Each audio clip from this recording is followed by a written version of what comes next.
People I know that are listening, I know that they've not smoked a cigar. They've probably only ever smoked cigars with me or a few other mates, and it's always been when they're tanked up. So, ideally sober, because you want to taste it, you want to, do all the things right. What are you suggesting they buy? Specific brand? Is there one? Okay, sure. Fine, if not, I'm just thinking. You know what? There's two. Okay. If you're in London or in the city centre and you find a beautiful cigar shop, go in there. My favourite brand is favourite Cuban brand is Romeo Julieta. Mm-hmm. I find they're a nice sort of mild medium bodied smoke, and I'd go for a Romeo number 3 or Romeo number 2, depending on how much cash you've got in your pocket and how long you want to smoke for. Yeah, so I'd go Romeo Julieta, Romeo number 2 or 3. Cool. And you'll be able to get those in, I think, pretty much every cigar shop in the land. They'll definitely have those. And I'm thinking you'll be spending between £15 and £25 for that cigar. So it's kind of like, I don't know, it's kind of like a swanky cocktail if you're out of the Shard or something, or like a bottle of wine with your missus. So be prepared to spend between 15 and 25, I'd say. Yeah. Any more than 25, tell them to bollocks and walk out. Absolutely. or just don't say that and just walk out. Yeah, good shout. That's, I think, great shout. I'm going to give a budget option. This is honestly one of my favourite cigars I've ever had. I always buy them, and I've shared them with you a couple of times, and just they're so good. It's a Nicaraguan.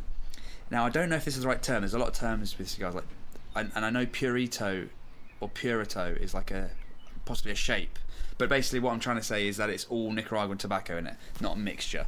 Right. And it's called Quorum. Yeah. Love them. QUROM, I think. Quorum, maybe not, but something like that. Yep.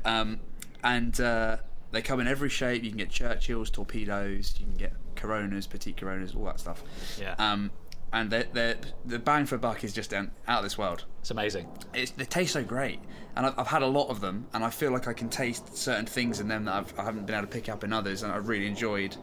And 100%. And like you say, you can practice on them and not worry too much about dropping a lot of cash. Yeah.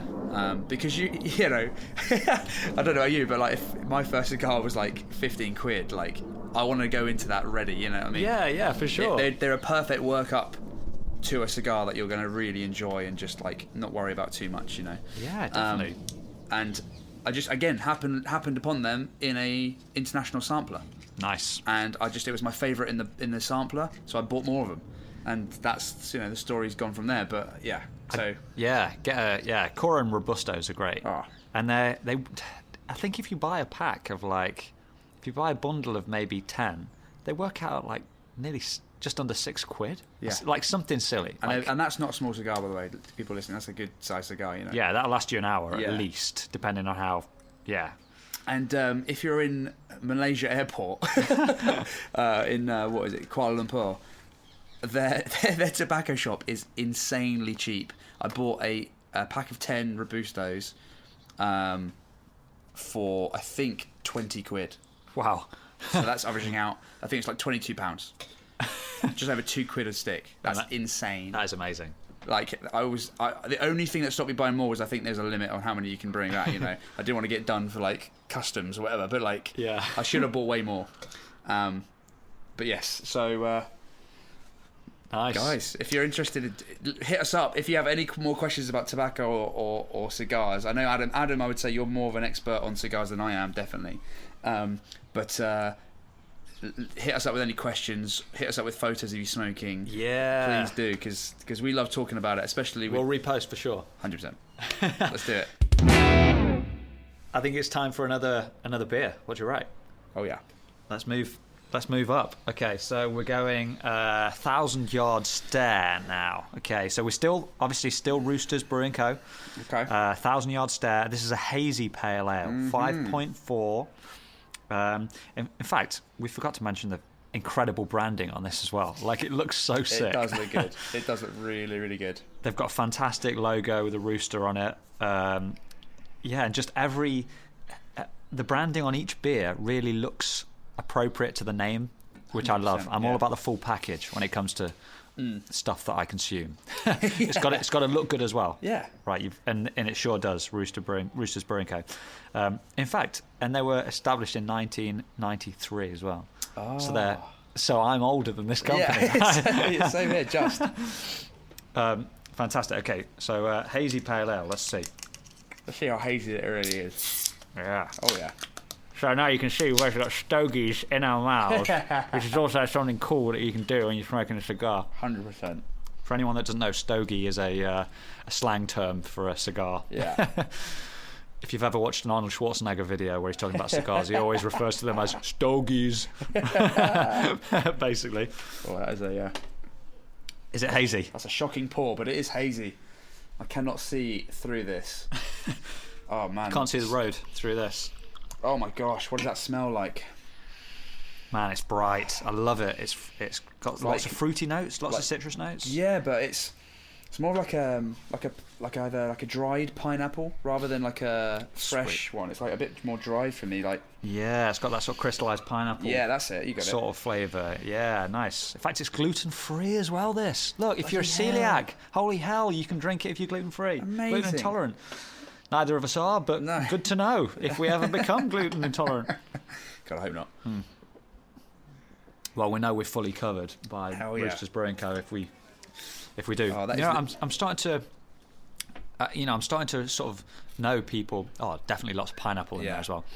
I'm starting to really notice like gluten-free stuff because I've got a few mates that are gluten intolerant, and my dad's best mate, he's gluten intolerant as well, but like really gluten intolerant. Like he can't, they can't even have stuff in the kitchen or like. Oh Jesus! Like what happens to him? Like allergic to it, or just like I don't know, but he's a very skinny dude, so I don't think it helps his, his insides basically. I see. So he needs to keep the calories in for sure. Exactly. Yeah, and because he's so gluten free that obviously there's a limited. He's so free of gluten. There's a limited amount of things that he can consume. So I'm going to pass this on to him actually because he's always looking for gluten-free stuff. So this is really cool. Oh man, that's so nice. Yeah, it is so pineapple-y to me. I can just pick that out so clearly. And obviously, a lot of these are like pale ales or IPAs and stuff have got that sort of citrusy, tropical fruit note to it. But sometimes it just becomes this like haze of. It could be a lot of fruits. It's like juicy fruits chewing gum. Like it's you wouldn't be able to name what fruit that tastes of, but it's just like a combination of loads, which is nice. But this one is like so pinpoint for me. Yeah, like it's just eating like you say crystallized pineapple, or those rings you get, the dry rings. Yeah, I love it. It's fantastic. It's nice. It's a nice sort of gear up from the Yankee as well. It is a nice second beer. Do you know what I mean? I'd say there's definitely more flavour in this, and it's just a little bit stronger. It's great. Yeah. We're in second gear, baby. We're getting there. Accelerating on the slip lane, coming in. We're in sport mode. Yeah, we're doing it. So we're through. England are through. We're still on track. We are for it coming home. It is coming home. Of course. Of course Never any doubt. How can you be off track when you know it's happening already? So, don't know. We're just think before you speak. Yeah. Yeah. Well, use this, all right? Use it. Brilliant. Yeah, man. It was a great game last night.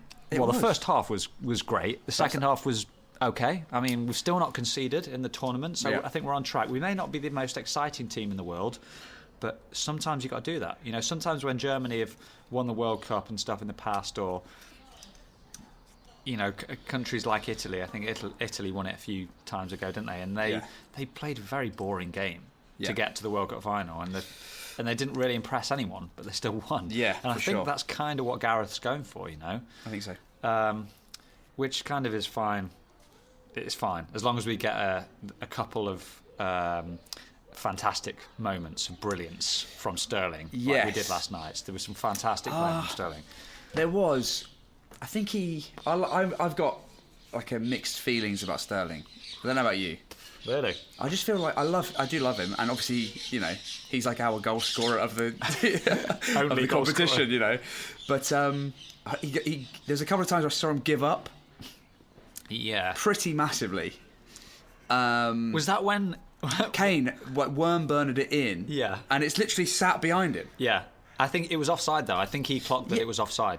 Oh man, yeah, but that's all right. Sure, he might have been offside, but like at least put it in the goal. Yes, yeah, I know what you're saying. Just in case. Just in case. In case VAR. Or something. There's exactly. There could be a defender like behind him that he didn't see or something. I don't know. It just I get that it was like technically fine, but it's just.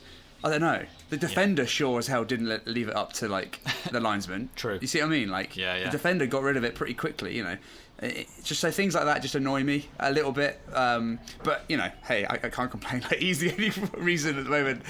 Just we can't finish with anyone else. It seems like Kane is still on a down. I don't know what's going on. I mean, I love Harry Kane, and I think we should stick with him till the bitter end. Yeah. But I just hope he gets a bit of something. I don't know whether it's he's not getting the chances put into him or... Doesn't feel like he is, to be honest. Yeah, and he's so slow.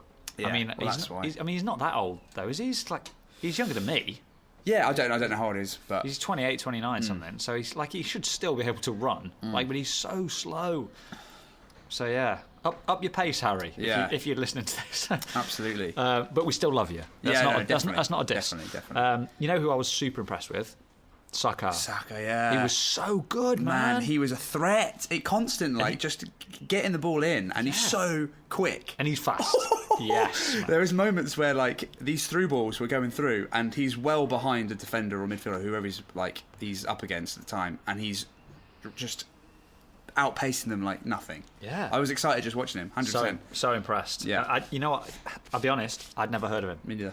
I think because Arsenal aren't a team that are on my radar. Yeah, not Man United or Man City. Yeah, because they're so crap. So I didn't know who he was. But you know what? I was thinking about halfway through. I was like, if I got an England shirt, whose name would I have on the back? And after that first half, I was like, Saka.